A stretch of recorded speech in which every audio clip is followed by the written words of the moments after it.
Marmaris Boat Tours Excursion Market. Welcome to Marmaris.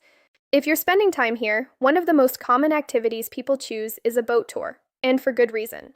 Marmaris has dozens of bays, small islands, and hidden coves that are much easier to reach by boat than by land. Most boat tours are full-day trips.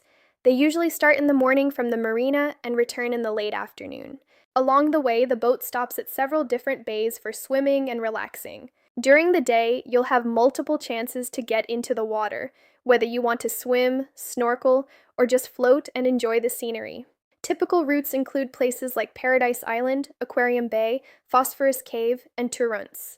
These spots are known for their clear water and calm atmosphere. Some tours also include stops at small coastal villages, where you can get off the boat for a short walk or a coffee break.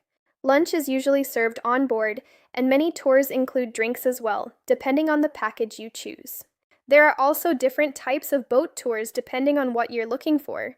Standard daily tours are more relaxed and focus on swimming and sightseeing.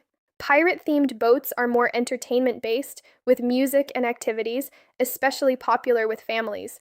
There are also private boat options if you prefer a quieter and more flexible experience. Some routes go further, like the Dalian Tour, where you can see Turtle Beach, mud baths, and ancient ruins in one trip. Overall, the experience is quite simple. You spend the day on the water, move between different bays, swim, eat, and enjoy the views. If you're planning to join, it's a good idea to bring swimwear, sunscreen, and maybe a towel or snorkel gear. Boat tours in Marmaris are not complicated or rushed. They're more about slowing down and enjoying the coastline at your own pace. And for many visitors, it ends up being one of the most relaxing days of their trip.